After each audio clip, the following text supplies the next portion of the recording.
Welcome back to another lecture on exponential asymptotics for the physical sciences.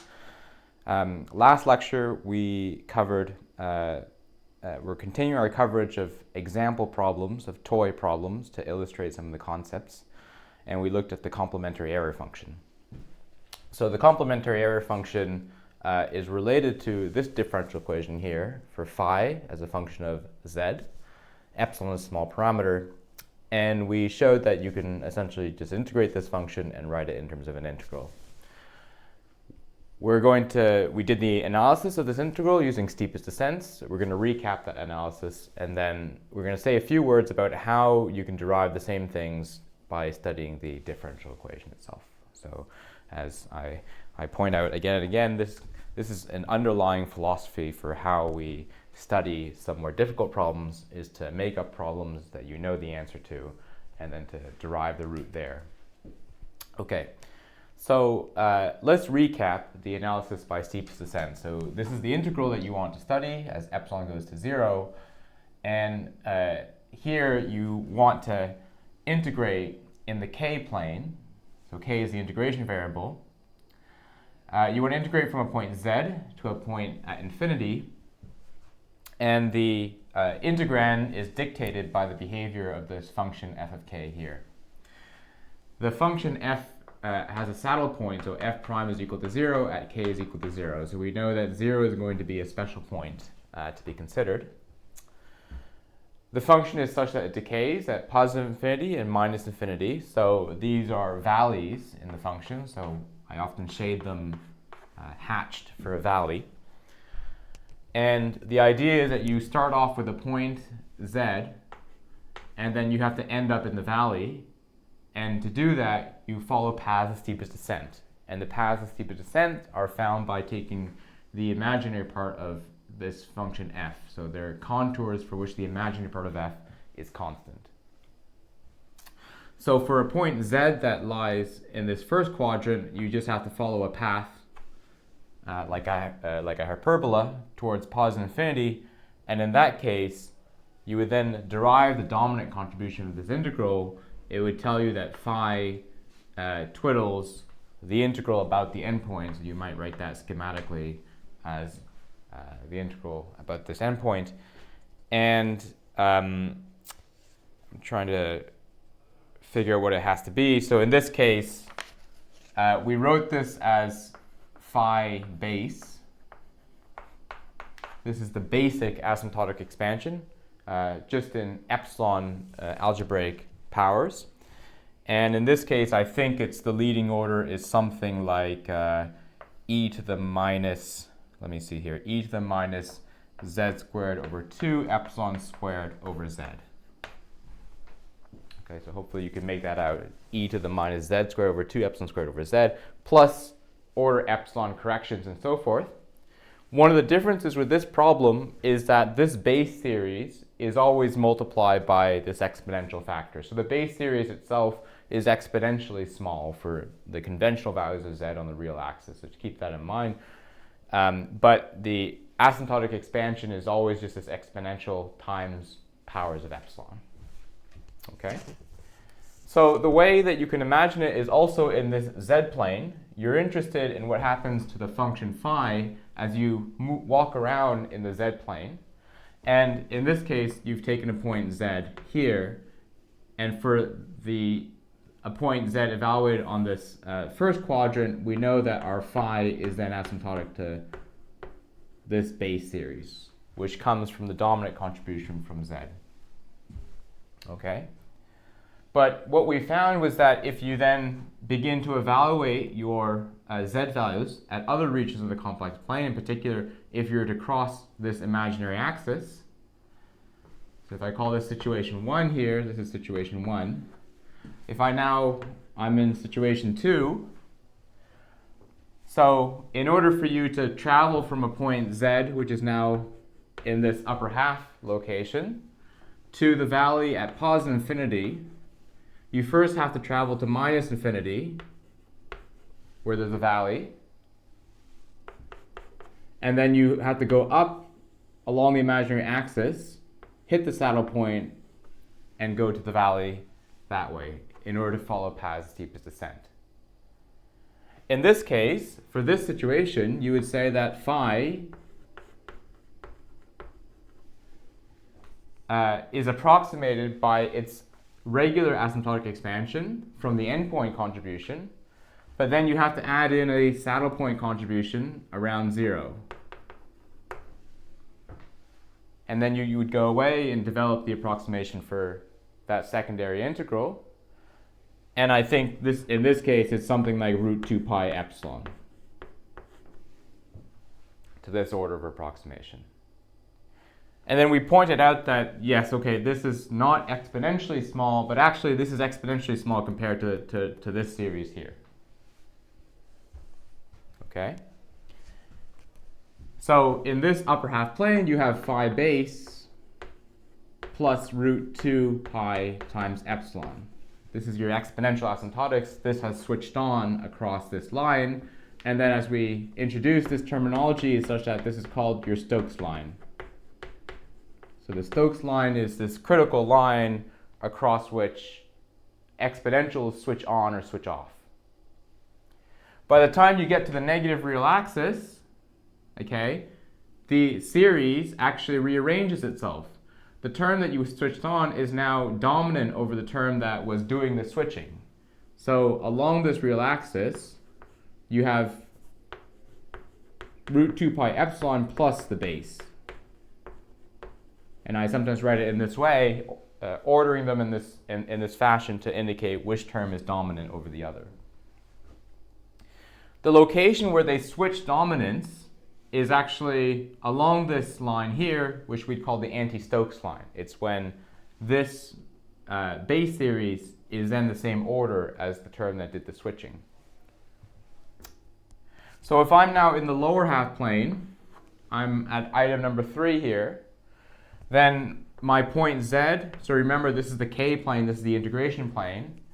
In order for me to reach the valley at positive infinity, I again have to go to minus infinity along the hyperbola, go up, pick up the saddle, and then go right, continue rightwards towards positive infinity. So in this case, in this situation 3, the series that I have is the same. The approximation I have is still my exponentially small term, though at this point is no longer exponentially small, it's now big, and then the secondary base approximation. And then finally, by the time I get to location 4, I'm now in the positive, I'm in the right half plane here at a point z, and I have to reach the valley at positive infinity, but in this case, I don't have to pick up the saddle point, and I go straight there. So once I get back to this location, I return to myself and I have a consistency. So I return to the point that I started off with. So this is quite nice. So let me now show you a picture of how you might illustrate this switching on and switching off process plotted on this diagram here. So one way to that, and I think this picture was originally, this kind of illustration was originally done by Stokes. One way is to just schematically draw a curve that corresponds to either the base approximation or the term that's being switched on. So at this location in Z, I have my base approximation. So I would draw that out like this. At this point, I switch on my exponential, and it's small. So I'm going to draw it such that the distance from the origin corresponds to the magnitude of the term. So this is phi base. And at this point, I'm going to switch on my exponentially small term, and they're going to exchange dominances at the anti-Stokes line. By the time I get to the negative real axis, the term that I switched on is now dominating over the original base expansion. And then they exchange again at the next anti-Stokes line. And then once I've reached the lower half of the Stokes line here, the term that I switched on gets switched off. And I continue onwards with just my base expansion. So this one here is my root 2 pi epsilon. Okay? All right, now that's all. This is great. One question that you might have is how can you predict some of these Stokes and anti-Stokes lines? And part of that is you have to go through the exercise to do it. But the idea is that, okay, let's look at this picture here. So in some of the other visuals from the last lecture, I actually plotted for you the surface. So if I imagine the real part of f gives me the surface, because the real part of f gives me the magnitude, I mean, essentially scales that magnitude, that integrand. So what you're imagining is a surface where at this point z you're quite high up, and then as you follow the contour down to positive infinity, you're then quite low, and you're following the path of steepest descent towards that surface. Now consider the situation where your point z moves, and then you are at this Stokes line now. What has happened to your surface? Well, at that location, well, so let me plot it here on the top left here. So if z lies right on that Stokes line, then at that point, there's essentially a steepest descent line that connects z with the saddle point. Okay? And so at that point, the criteria is that the imaginary part of f of z has to be equal to the imaginary part of f of the saddle point.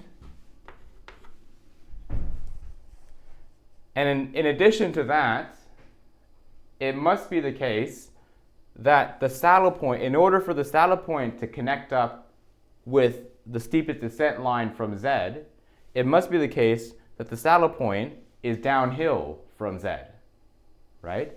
So in this case, you would need the real part of f of z, right, to be greater than or equal to the real part of the saddle point, so that the saddle point is indeed downhill from the point z. Okay? This first criteria is the criteria for a path of steepest descent. Right? So this first criteria is what you would impose in order to find these curves across which the paths of steepest descent follow. This is a dominance criterion. So this criterion says that essentially the exponential that's doing the switching has to reach peak exponential dominance over the thing that's being switched on. Okay? Which is essentially just saying that you have now two contributions along your path of steepest descent, a z contribution, and then a saddle point, and the saddle point has to directly lie along a path of steepest descent, and it has to be lower. Now, what happens when you reach this location here in z? Well, at that point, my z point has swung to the diagonal here. Okay? The path of steepest descent from z goes to the valley, as we know, and then it climbs back up and goes back down the saddle. But the fact that the two series are equal, root 2 pi is equal to the base series, is telling you that though they're not connected by a steepest descent path, actually they're the same height. So at this location here, the real part of f of z is actually equal to the real part of f of 0. So we're going to go on, but we're going to come back to these criteria. We're going to use these criteria again and again. In particular, for the next example, for the Airy equation, we'll see this exact criteria. But the idea for you just to get comfortable with is that these exponential switchings are happening because your key dominant contributions to the integral are moving up and down in the topology that corresponds to the integrand. That as your z point moves around in the complex plane, you may be picking up extra contributions in the integration plane, and that's the switching on and off of these exponentials. We've seen that now for the case of the exponential integral, where the thing that was being switched on was a residue contribution. And we've seen it here where the thing that is switched on is where the endpoint contribution switches on a saddle point contribution. Okay, so now I'm going to very briefly explain to you how the analysis of the complementary area function was done. This is similar in spirit to how it was done in the exponential integral, where you want to study purely the differential equation and then do some kind of optimal truncation and Stokes line smoothing business and derive the exponentials without the integral. I'm only going to do this, I'm going to do it only quite quickly, and you can refer to the notes for the full details. Okay. I'm going to do it quickly enough so that you get an idea of how it can be done. Right, the first thing that we want to do, so we want to study this differential equation now and try to derive all these switchings without the integral. Now before we do that, it's useful for us to scale out the exponential, because we know that the leading order solution for this problem, the endpoint contribution, is basically an exponential. We'd rather have an algebraic series in powers of epsilon so that we can get our usual, phi naught plus epsilon phi 1, or epsilon squared in this case, business. So what we're going to do is we're going to let, this is what's called a Louisville green or a WKB ansatz. So we're going to let this be an unknown function a of z, e to the, I think I use u's in the notes, and I use minus u of z over epsilon squared. And essentially we're going to substitute this into the differential equation, solve for the function u, and then we'll get a differential equation for a, and then this will be, the key is that this a will then go up in powers of epsilon, so then we can do our usual asymptotic analysis. Okay, so if I take one derivative here, I have minus u prime over epsilon squared times a plus a prime and e to the minus u over epsilon squared. And then I take a second derivative, I'll have two powers of this one here, so that's a u prime over epsilon squared times a, and then I have a bunch of, have 2 u prime a prime over epsilon squared, and then I have a minus u double prime over epsilon squared a, and then I have an a double prime. It's all multiplied by an exponential. Okay? So then I have to substitute this equation into that.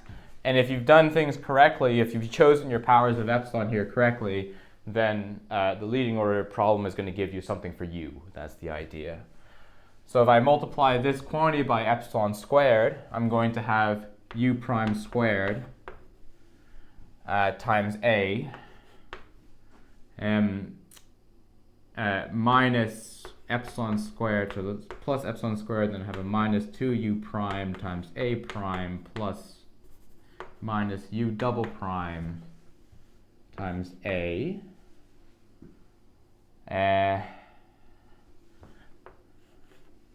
So I had to multiply everything by,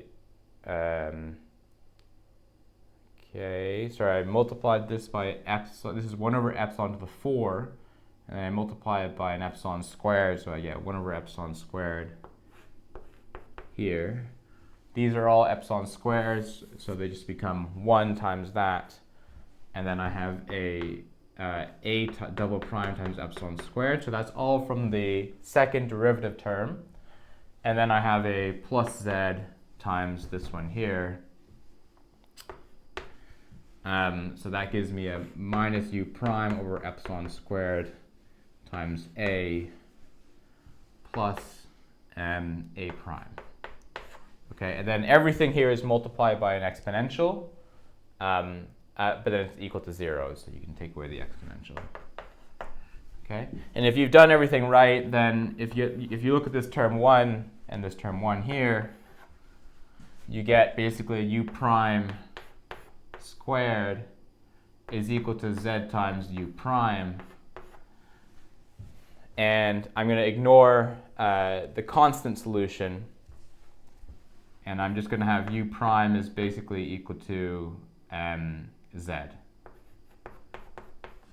So u is equal to z squared over 2. Plus a constant, but the constant I can absorb it into the definition of a just because of how the exponential works. Okay, so fine. And then so what you do then is you basically substitute this u into the remaining terms, and then you're going to get a differential equation for a. And the key is that that differential equation for a is then just developed as a regular power series in epsilons. So that's a bit more familiar to us. Okay, so we can make that substitution, and then we see that the analysis of this differential equation is then equivalent to the analysis of epsilon squared times a double prime minus z times a prime minus a is equal to 0. So this is our new problem. And then the key is that now when you expand a into powers of epsilon, you see so if I write a then as a naught plus epsilon squared a1 plus so forth, I'm going to get a naught is 1 over z. It's actually a constant here, but you can show that this constant, in order to satisfy the boundary conditions, should be 1. And then you get a1 is a naught prime over z, so that becomes a minus 1 over z, a naught prime squared 3, and so forth and so on. And in fact, in general, you can just check that an is equal to an minus 1 prime over 2. Okay. So what you're seeing is this prototypical behavior that we've seen many times, which is that our leading order problem has a singularity at z is equal to 0, and then you see that because the subsequent orders all have to differentiate this leading term, that singularity will magnify in strength. You're going to always end up with some kind of factorial expression on the top and then a power expression on the bottom. And in particular, you can show that an is, in the limit that n goes to infinity, it's going to diverge in the form that we have started to try to get accustomed to, which is what's called a factorial over power expression. We're using, instead of the factorial function, we're just using this gamma function. And in this case, chi of z is equal to minus z squared over 2, and then gamma is equal to 1/2, and lambda is equal to I over root 2 pi.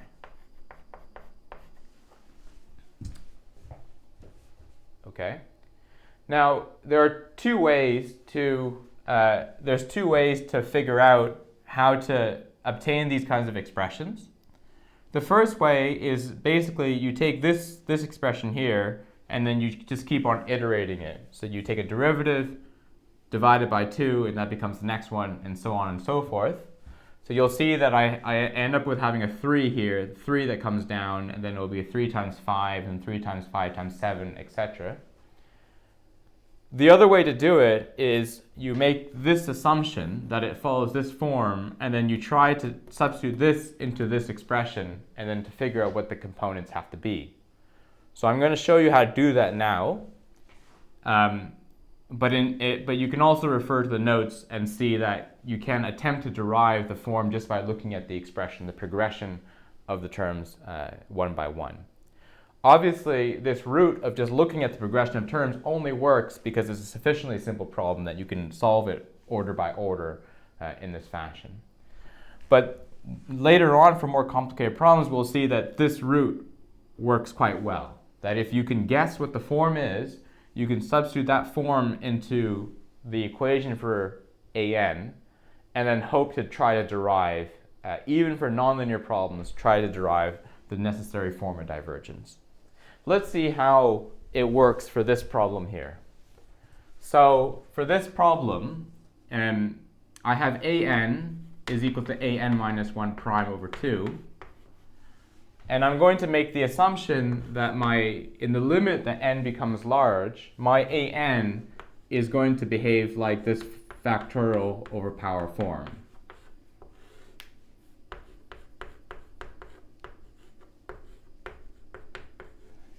For now, I'm making the assumption that this gamma and this lambda are just constant. But in general, you may, for more complicated problems, this will certainly not be the case. This function should be a function of z itself. For this case, it is constant. And so for simplicity, I'm just going to assume it to be as such. So now I have to take a derivative of this function. So this is a n prime.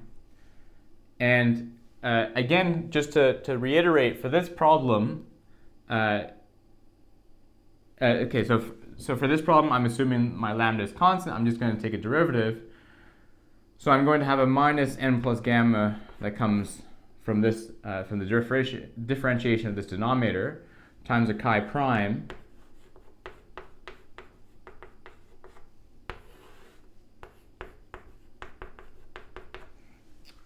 And then I have to differentiate, well, actually I have to, that's all I have to do, because this is the only function of z. It would have been a little bit more complicated if I had a function in front here. Okay. Now I can use the fact that n plus gamma times the gamma function is actually equal to gamma function of n plus gamma plus 1. And so that allows me to simplify this expression a little bit. So I have, in this case, lambda times gamma function of n plus gamma plus 1 times chi prime. And then now I can put this expression into the recurrence relation. And you notice the correct shift here. This is now an n minus 1. But then if I put n minus 1 into this expression here, I'll have something that looks almost identical to the line on top. So now the recurrence relation will tell me that I have lambda times gamma function of n plus gamma over chi of n plus gamma is equal to lambda of gamma of n plus gamma over chi of n plus gamma, but I have a chi prime here. And I had a typo in this expression because this is not actually an minus 1 prime over 2 is an minus 1 prime over z that I just realized. So this is over z. And then now this gives me an equation for chi. So you see that chi prime is equal to z. Now this chi prime, this chi is the function that generated the divergence. So you need it to be 0 at the point where there was the origin of that divergence of your asymptotic expansion. In this case, is just 0. So chi should be 1/2 times z squared. My z looks like 2's. 1/2 z squared plus a constant, and I need chi of 0 to be 0, and that tells me my constant is 0. So you see, I have managed to derive the form of the divergence just by substituting my guess for the form into the recurrence relation and then trying to extract it out order by order. I'm doing the analysis here in the limit that n tends to infinity, but for this problem for which the recurrence relation is so simple, you haven't really used the fact that it does so in the limit that n tends to infinity. Okay? All right, so you have now developed the equation, you've developed the base asymptotic expansion for A. You have predicted the form of the divergence. So you've developed most of the ingredients you need to derive the exponential asymptotics. Okay? In particular, you can now let A be your asymptotic expansion. In this case, it's going up in powers of epsilon squared instead of epsilon because the equation is being forced by epsilon squares. This is an. You can now truncate this and examine the remainder. And again, you're going to end up with a linear equation for the remainder. But the right-hand side of this remainder is going to be forced by the late terms.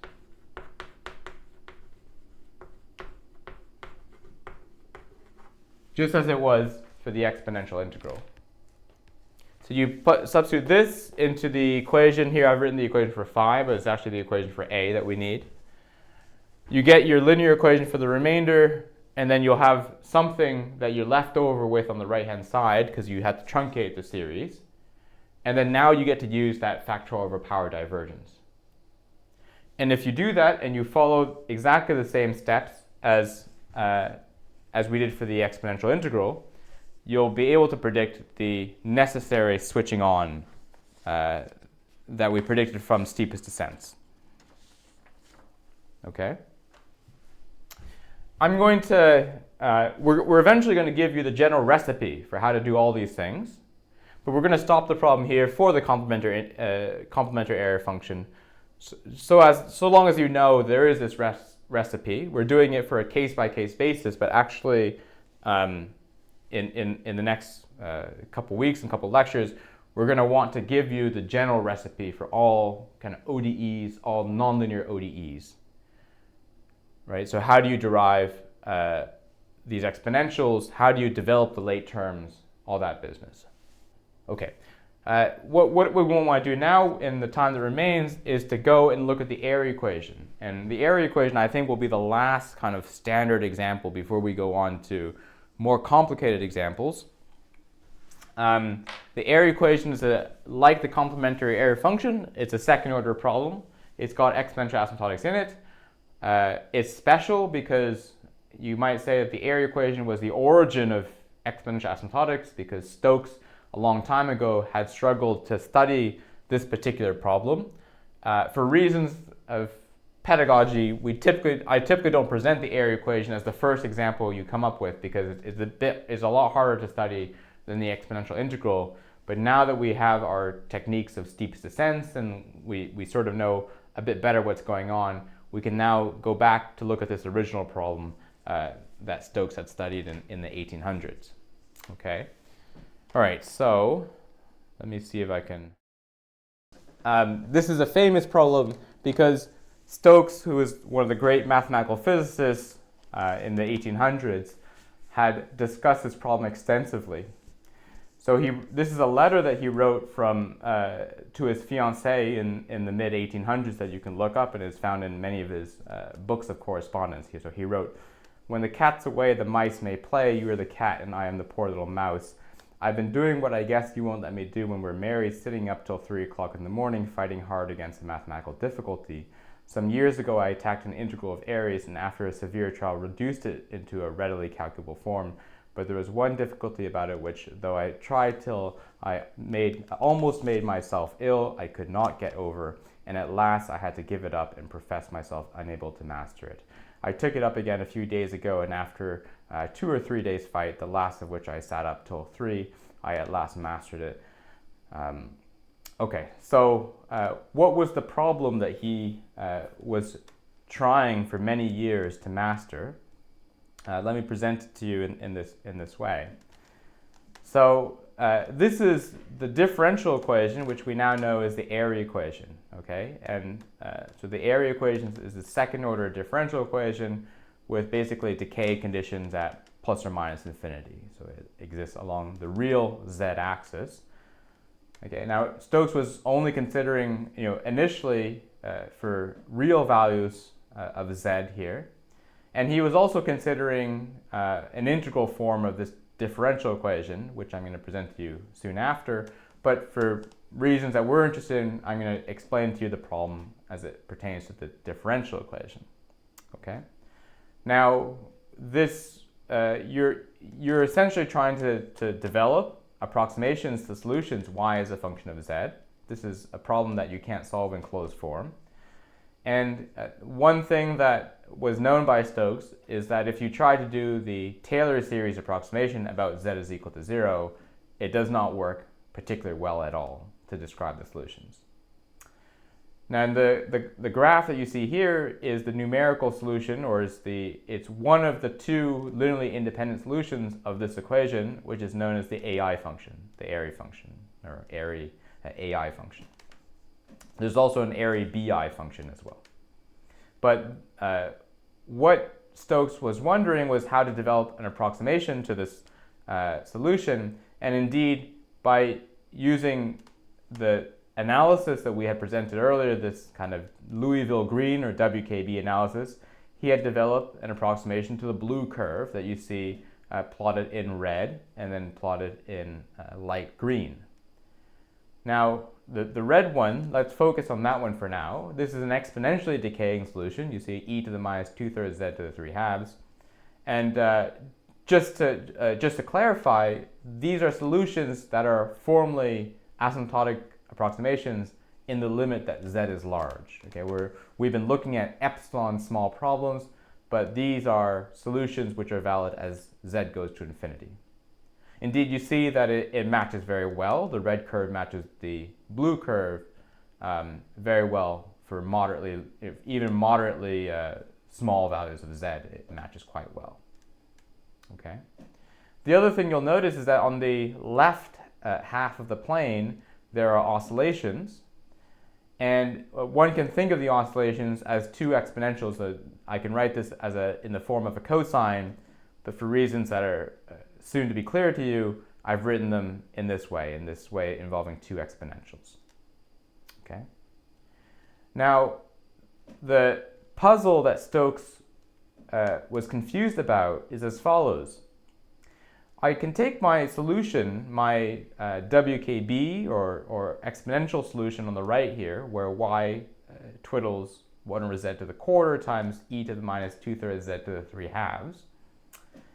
And obviously I cannot pass through the origin in my approximation because I'd be going through a singularity with z is equal to 0. But what's stopping you from considering this in the complex plane? So the axis into the page now is the imaginary part of z. And what's stopping you from just simply taking your approximation, which is valid on the right here, this exponential decay, and then moving it until you get to the left? There doesn't seem to be anything that has violated this approximation throughout this process, right? You've not traveled through any kind of singularity. And yet, why is it that when you're on the left, you have it's paired? It's paired exponential. So the first one you began with was e to the minus 2/3 z to the 3/2. On the right-hand side, where the red curve is valid, you had to discard the second exponential because it's exponentially growing. But you see that by the time you get to the left-hand side and the negative real axis, you have the left exponential. And indeed, if you add the two together, if you add these two solutions together, you'll develop the cosine. Okay? So this was essentially Stokes' question. Why do you have one exponential on the right, but you have two on the left? And the answer that we know now is that there's Stokes phenomena going on. That my approximation on the right is indeed this exponential decay term. But as I move around in the complex plane, at some point I'm going to switch on the secondary exponential. Okay? And Stokes had done this analysis with the integral equation. So this is what we're going to present to you is, again, let's think of the problem using steepest descents. Okay? So I can take the differential equation, and again, this is something that you can refer to the notes. I do it in the notes. You can essentially Fourier transform the problem and then write it in terms of an integral. So there's a way for you to convert from that second order differential equation to an integral equation. And the integral equation looks as you see here. It's y as a function of z is this integral over a contour to be stated times e to the function f of w over epsilon, and here w is my integration variable. Okay. Now, firstly, this contour has to begin from essentially a certain angle. I think it's minus something like minus 2 pi over 3, and it has to tend towards 2 pi over 3. I have to double check what those angles are. But it has to move from a wedge somewhere in the lower half plane to a wedge somewhere in the upper half, into the left upper half plane. Okay? And so it has to go from a start valley to an end valley.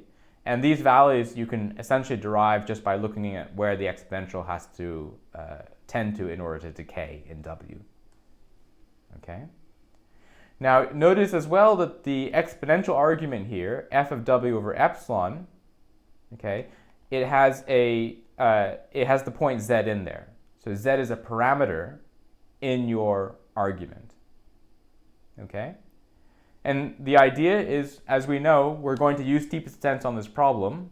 In the limit that epsilon tends to 0, we want to deform the contour of integration, which goes from the start point to the end point in a favorable way, hopefully through the saddle points of f, or through other critical points.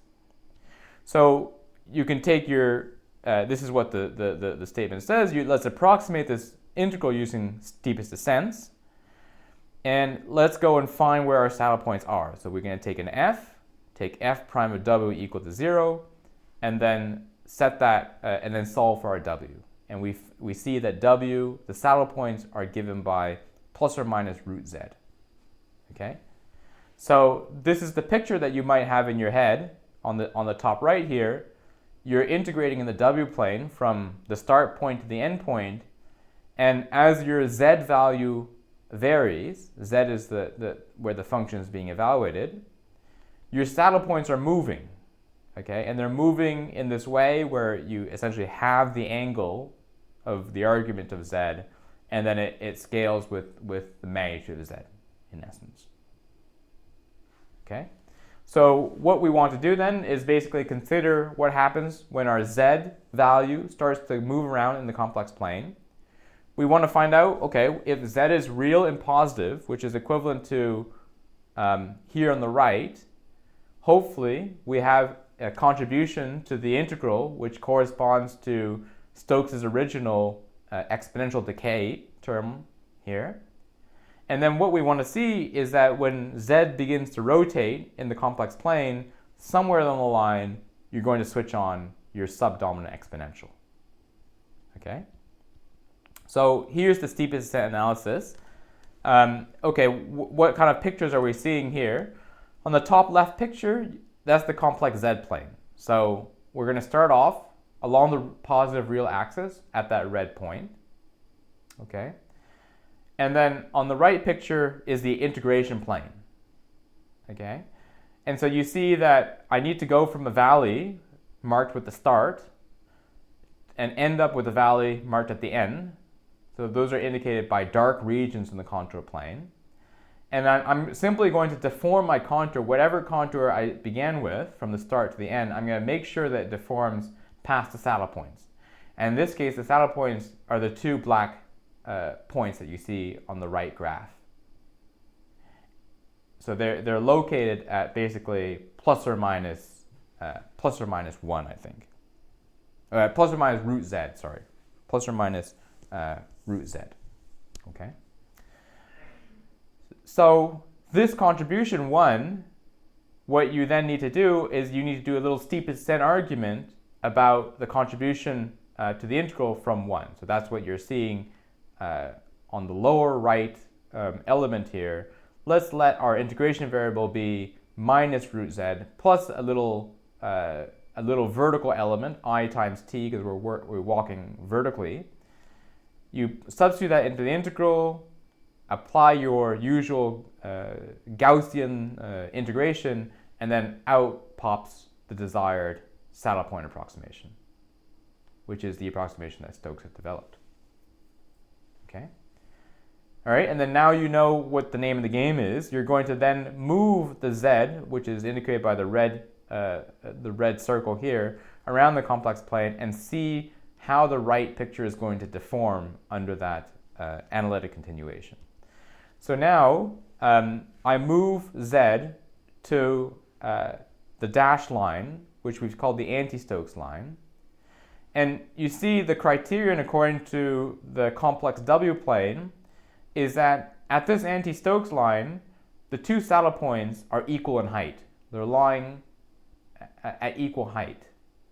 But there's no need for you to traverse from 1 to 2.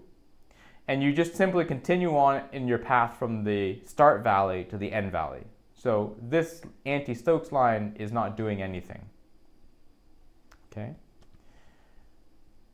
By the time you rotate now to the Stokes line, the integration situation looks as follows. You have to start from the start point and end at the end point, but you're at a critical juncture in which the secondary saddle is exactly along a path of steepest descent.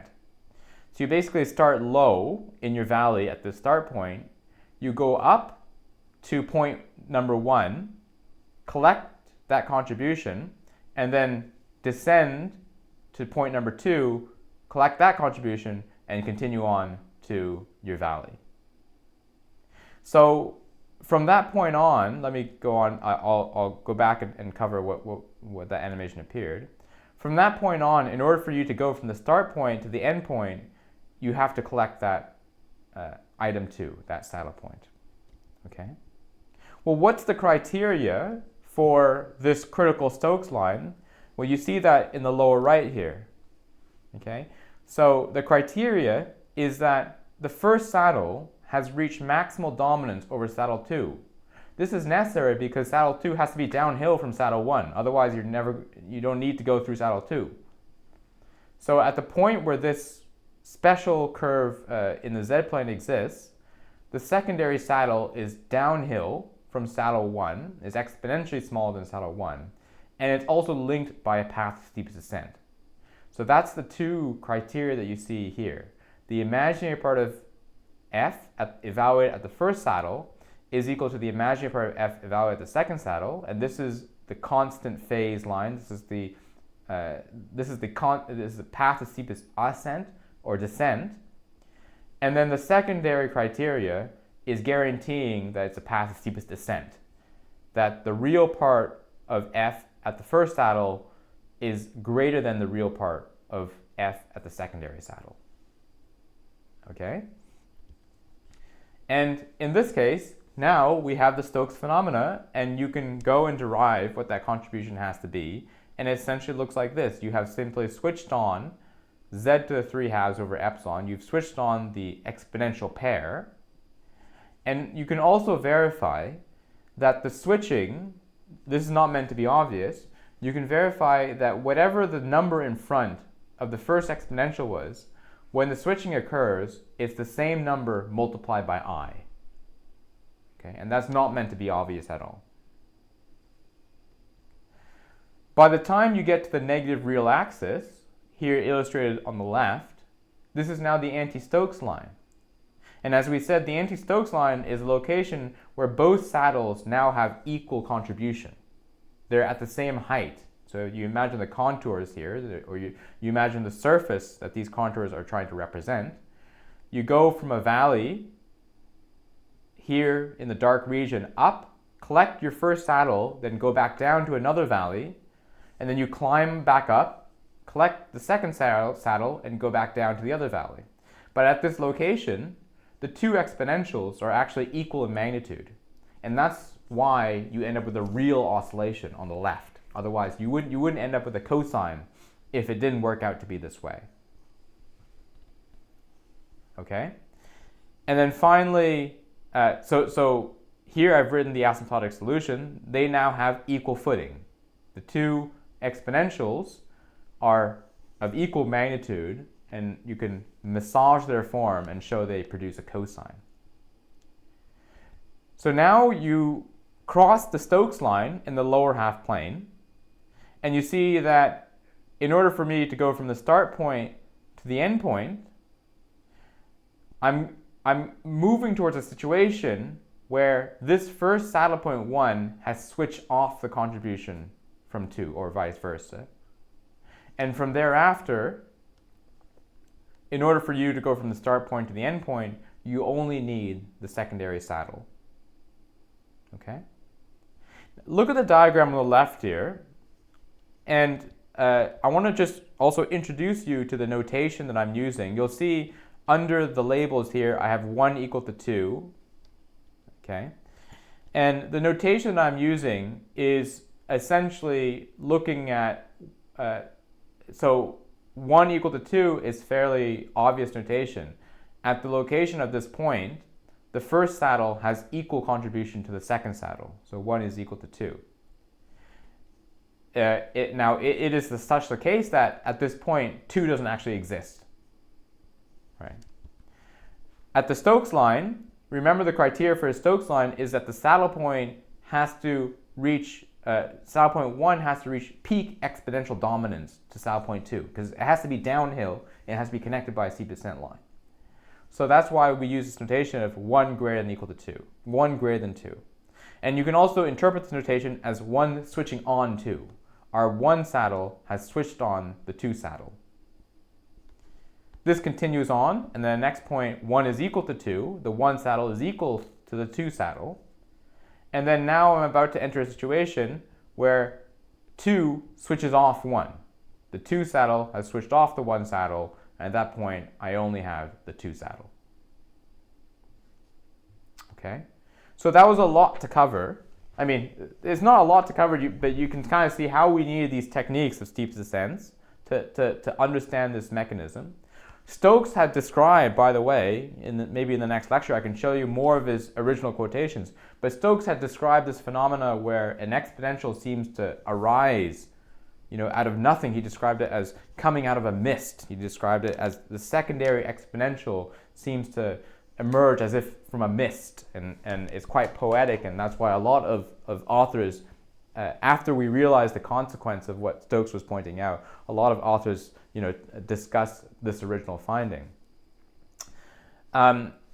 You should appreciate that because we have the method of steep descents, how easy it is, relatively easy to see this mechanism, right? If I go back to this original picture, it's now easy for us to see that as we move around in the complex z-plane from the positive real axis to the negative real axis, somewhere along a line, this Stokes line, this secondary exponential switches on. Our second saddle point is required in order for us to go from one valley, from the start valley to the end valley. But you can appreciate how difficult this must be without this technique of steepest descent, if you didn't think about deformations of integrals in the complex plane. And so ultimately we return back to this original question of how could you have ever known this really interesting process just by purely looking at the differential equation. And that really is the magic, right? I mean, I think that the basic answer is it's really hard to look at the differential equation and to know that this kind of phenomena occurs. Once you have studied the integral approximation and you have kind of made this connection, you can then use your techniques of exponential asymptotics and derive exactly the switching, and that's kind of what we want to do. We want to study the differential equation itself. But without that intuition of the integral, it's quite hard to do. Now, the payoff of developing your techniques of exponential asymptotics is that you basically begin to recognize the pattern. This pattern of when an exponential is switched on, if you only had the differential equation, in fact, if that differential equation was something even more complicated, like a nonlinear ODE or a PDE or something that you can't even hope to write as an integral equation, you still have a set of tools that will allow you to develop those exponentials.